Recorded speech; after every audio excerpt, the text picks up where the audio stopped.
La question d'aujourd'hui ou l'atelier d'aujourd'hui, on parle de patrimoine qui est vraiment au cœur de nos habitudes parce que c'est notre bien commun.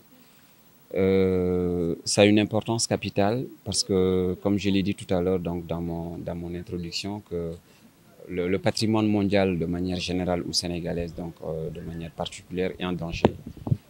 Aujourd'hui, quand vous constatez au Sénégal, l'urbanisation, donc ça va de façon extraordinaire, alors qu'on construit souvent sur des anciennes habitations, c'est-à-dire que des sites qui ont déjà été habités par une population donnée et qui ont laissé donc leurs âmes.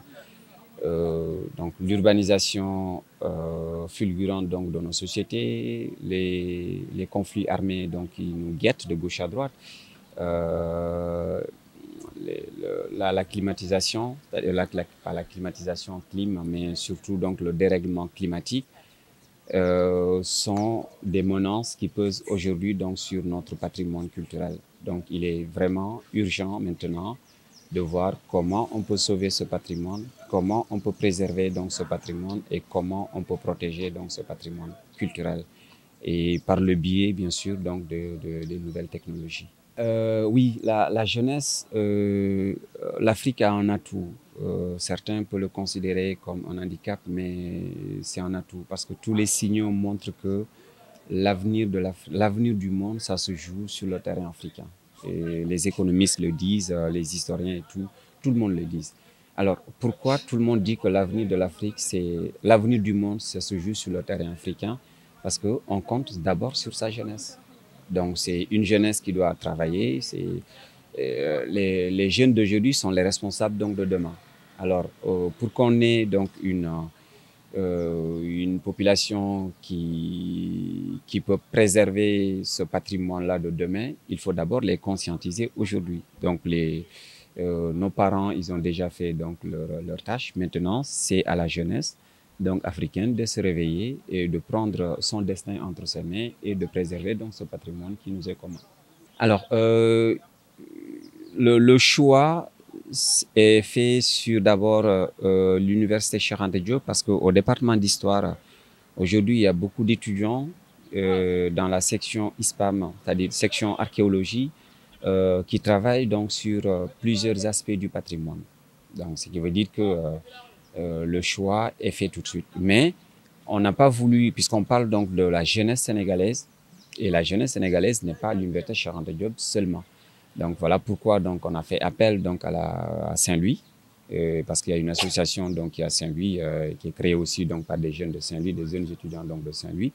On a fait appel donc aux gens du Sine Saloum, plus d'autres étudiants qui sont issus donc des autres écoles de formation d'architecture aussi, donc qui sont présents donc dans cette salle. Donc on a voulu élargir le débat sur le projet. On m'avait demandé de me limiter à 20 personnes maximum.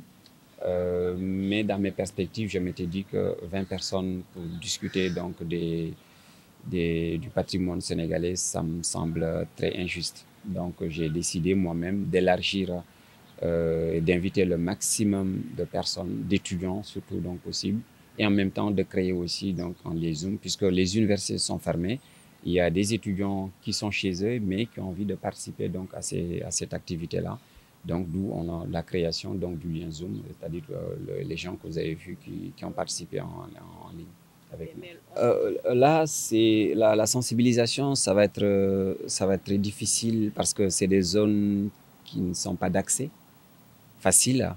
Et d'où encore l'importance donc des nouvelles technologies parce qu'aujourd'hui, malheureusement, j'ai un collègue donc géomaticien qui devait passer, mais finalement qui est parti à Saint-Louis parce qu'il a une présentation à faire aujourd'hui.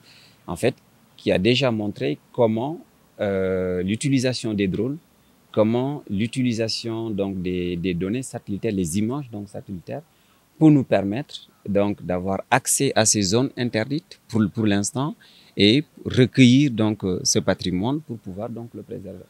Donc pour le moment, c'est d'où l'enjeu de la nouvelle technologie actuellement. C'est-à-dire comment on peut accéder donc à ces zones à risque sans pour autant y être.